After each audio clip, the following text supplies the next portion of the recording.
visit to the United States, a visit that will happen on May 23, 2024, a request has been made for him to become the first African head of state to address a joint setting at the US Congress in 18 years. Yeah, so President Ruto is on his way to America.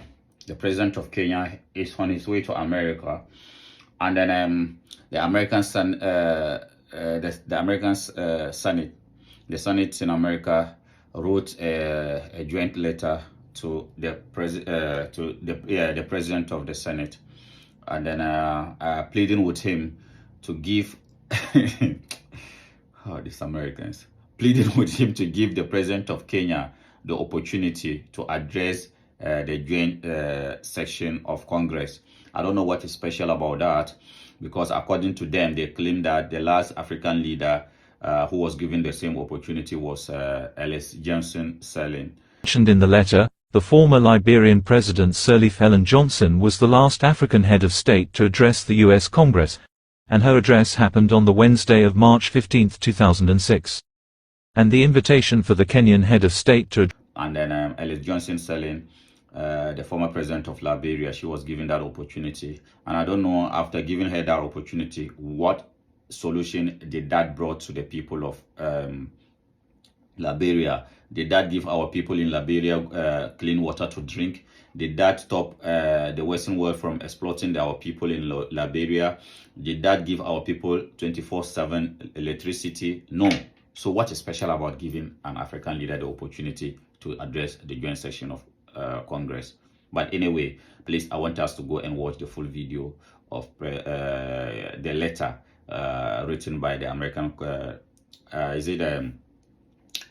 some of the foreign committee members in their Senate, pleading with the Senate president to allow President Ruto to address joint session of Congress.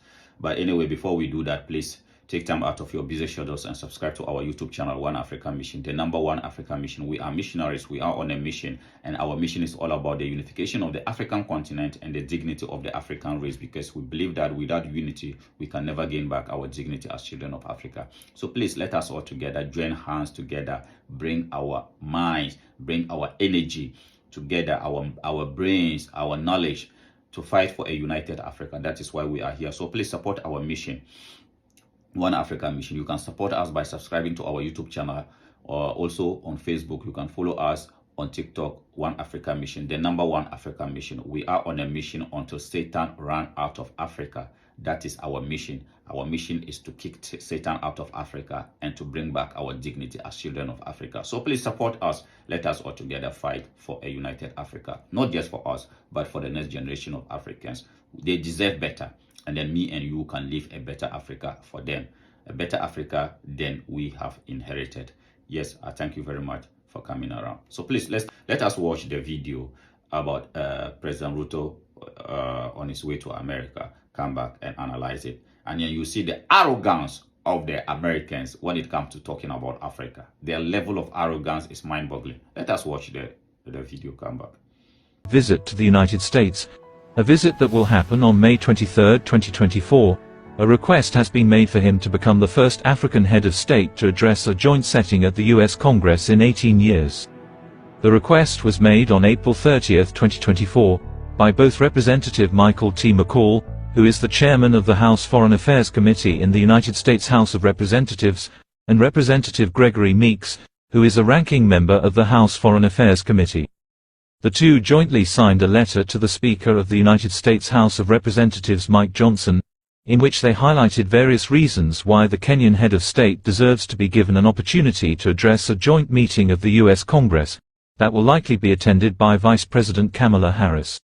And some of those reasons with it: Kenya is not only a big trading partner with the United States, and the two countries have strong diplomatic ties, but has also played important peacekeeping roles on the African continent, and is home to an important United States military base at Manda Bay near the Indian Ocean, whose popular name is Camp Simba. And without saying much, this is what part of that letter read. We are writing to respectfully request that you extend a formal invitation to the President of the Republic of Kenya, His Excellency William Samoei Ruto, to address a joint session of Congress on his official visit to the United States.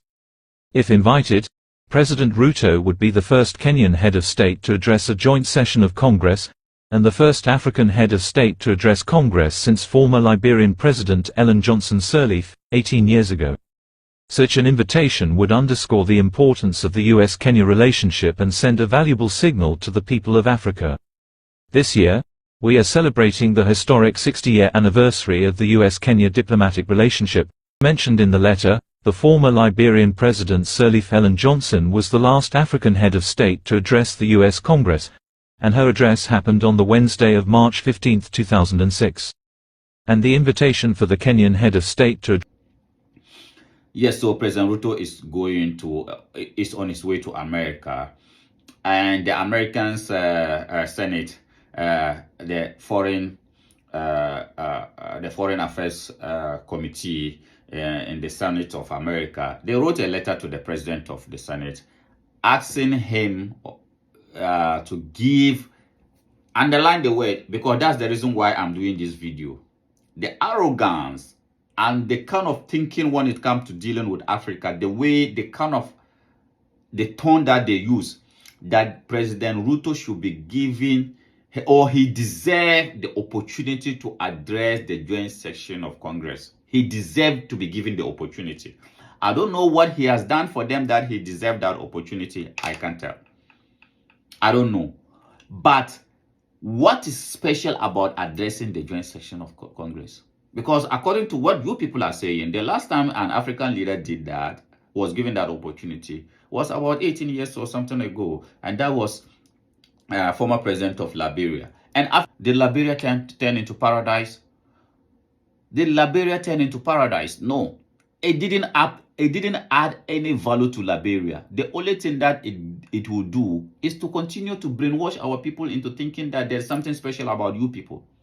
You have given the president of President Zelensky of Ukraine, you have given him that opportunity for many times. In the past 2 years, he has been addressing joint session of Congress, even sleeping in the same room with Joe Biden. What did that help Ukraine? What did that give Ukraine? Absolutely nothing. Chaos.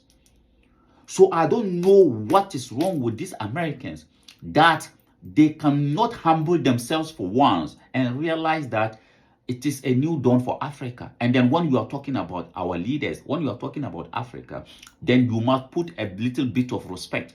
Because the reason why you are losing your influence in Africa is because of your level of arrogance. The other day, one congressman was talking about if any third world country want to stand their way, they should bombard. He was referring to Niger. Watch that video. U.S. president would do, say that C-130s are on their way to Niger today with the water and the medicine and the food our troops need, that they will have a full fighter pilot escort there. And if the Nigerian government or any other third world thug tries to even turn on their air defense systems, we should show those leaders and those thugs what the target package looks like on their houses. And yes, so this guy was referring to Niger. And look at the level of arrogance, the level of the tone he was using. So America, look, Africans, for some reason, because of the history between Africa and America, our brothers were stolen from Africa and taken to America. Africans love America. And Africans want to have good relationship with America because we have our brothers there. We don't want to destroy America. But if you want to keep your influence, then you must realize that it is a new dawn for Africa. And when you are addressing African leaders, when you are talking about African leaders, you must put a little bit of respect. Because this thing about he deserved an opportunity, it's like you are talking about a street guy that you think he deserves an opportunity. Kenya is as promising as any country in the world. And then you need Kenya more than we Kenyans need you. You Americans, you need us more than we need you. Because you are using Kenya as your gateway to continue to have influence in Africa. That is what you are using. That is the reason why you are trying to make our president a superstar. And anytime, Mr. President, you need to be careful because this is a new dawn for Africa.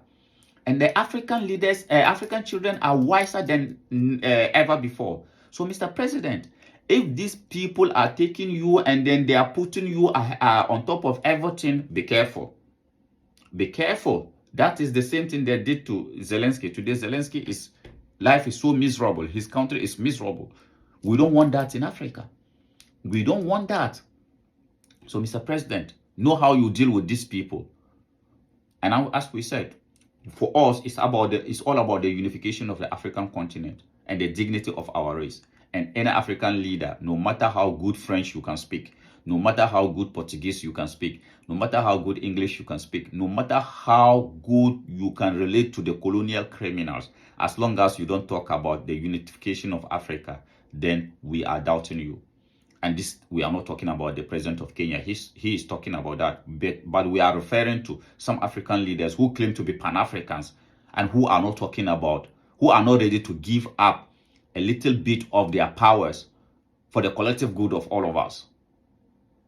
If you are a true African leader who wants a better Africa, then you must be ready to give up some of the powers in your country for the collective good of all of us. Imagine if the president of Kenya was visiting America as the president of Africa, not just the president of a small country called Kenya. Imagine if he was going as a president of Africa. Would they be talking about giving him, or he deserves an opportunity? Because they cannot say that about the president of China. No, they cannot say that about the president of China. Sorry, but excuse me. How come when it comes to Africa, they are able to do that? They are able to use any terms that they want towards our leaders. It's because they know they have divided Africa, and because of that, Africa is at the bottom of the race. So if we want to gain back our dignity, then we must fight to have a united Africa, so that either President Ruto becoming the president of Kenya, either President Paul Kagame becoming the president of Kenya, either the president of Congo becoming the president of Africa, either the president of Burkina Faso, who we will all love to be the president of Africa. If he is visiting America, the Americans wouldn't be talking about giving him opportunity, or he deserves opportunity. So unity is where our dignity lies as African people. I thank you very much for coming around. I am your missionary brother, Brother Dobia Anzansi. Please support our mission, One Africa Mission. Let me and you fight for a better Africa, not just for us, but for the next generation of Africans. There are millions and millions and billions of African children in the spiritual realm want to return back, but they are waiting for me and you to live a better Africa before they return. Let us do that for them. History and prosperity will judge as well. I thank you very much for coming around. Until we meet again, I am your missionary brother.